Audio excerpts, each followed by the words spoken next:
안녕하십니까, 정희태입니다. 베트남 방송에 한국어 교육 프로 나온다. 네, 이 베트남 방송에 이제 한국어 교육 프로가 나온다 이렇게 보도가 되고 있어요. 네, 엑스퍼트 뉴스에서 전했는데요. 베트남 방송에 한국어 교육 프로가 나온다라는 것입니다. 즐거운 한국어 공부. 네, HTV2에서 첫 방송을 하는데요. 한국인 대표가 직접 베트남 정부의 프로그램 포맷을 등록하고 인증서를 받은 후 이를 기반으로 예능 프로그램의 형태인 게임쇼 타입으로 만들었다라는 것입니다. 네, 베트남 어린이들이 한국어를 배우게 됨으로써 이제 베트남에서 한국어가 많이 친근해지면 좋죠. 네.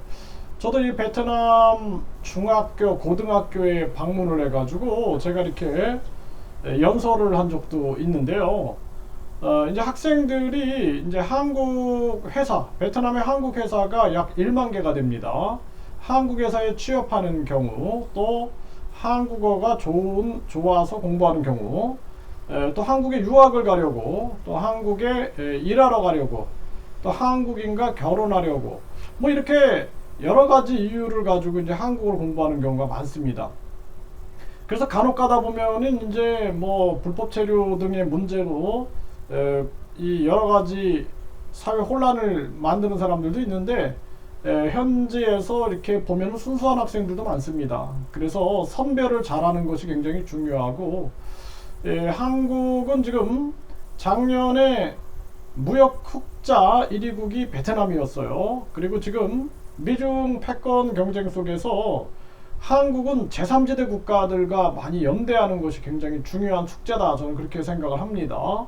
이런 가운데 이렇게 베트남, 뭐 인도네시아 등등의 한국어가 잘 전파돼 나가는 것은 한국의 친구들을 늘려나가는 좋은 일이다. 이렇게 평가를 하게 됩니다. 네, 이 대학교들도 베트남 한국어 교육 및 한국어 문화 전파에 나선다 이렇게 나오는데 저도 이 대학과 연대해가지고 한국에서 이렇게 어학당을 운영을 해본 적이 있는데 이게 굉장히 바람직한 모습이고 이게 이제 자연스럽게 유학생 유치로 이루어지죠. 또 이런 이제 기업들도 베트남 초중고 한국어 교육 확산에 시동을 걸고 있는 이러한 모습들. 그래서 한 십수년 전에 제가 19년 전에 베트남에 가고 그리고 한 5년 정도 지나고 나서는 인터넷을 통해서 한국어 교육을 이렇게 시켰는데 그때 아주 한국어 열풍이 굉장히 많이 불었어요. 그래서 베트남 학생들이 한국어를 참 많이 공부하는구나 이런 걸 많이 인식을 했는데 이제 많은 기업들이 들어와서 한국어 앱을 판매한다든지 이런 것들도 많이 이루어지고 있어서 뭐 저도 이제 앱 회사가 제 사무실에 와가지고 같이 이렇게 한국어를 어떻게 전파시킬 것인가 이런 거를 논의했던 적이 많이 있습니다.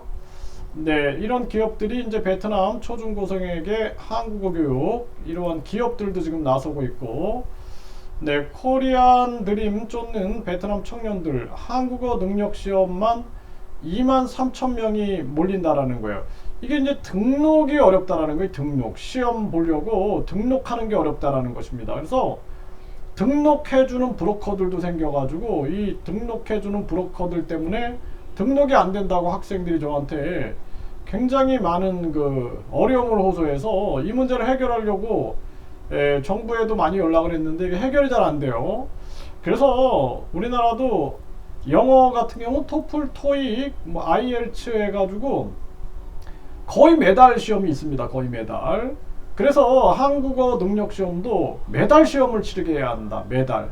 그래서 많은 사람들이 한국어가 전파되고 한국어를 공부함으로써 우리가 또 하나의 외교가 될 수가 있기 때문에 이러한 부분들을 열심히 노력을 해야 한다. 이렇게 생각을 하고 이 정치가 빨리 바뀌어야 돼요. 정치가. 우리나라. 이게 가장 큰 문제다 생각을 하고요.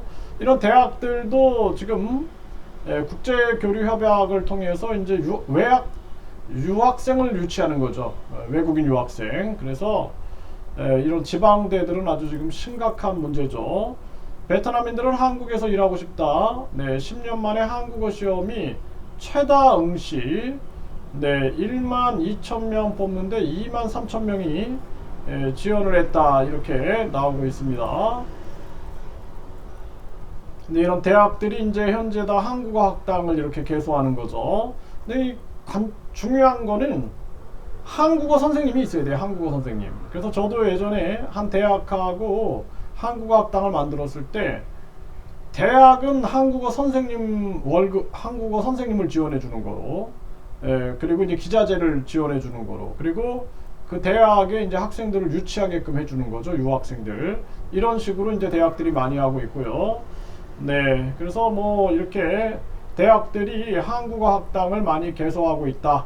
이러한 소식들입니다. 그래서 우리나라는 네, 많이 뭐 아프리카 국가들, 중동 국가들, 중남미 국가들, 그리고 아세안 국가들과의 연대를 통해서 자체 공급망, 자체 협력망, 자체 무역망을 잘 만들어 나가는 것이 굉장히 중요한 숙제다. 저는 그렇게 생각을 하고 그 어떤 하나의 중요한 이 통로로 이 한국어 교육이 확산되는 것은 바람직한 모습이다. 이렇게 생각을 합니다.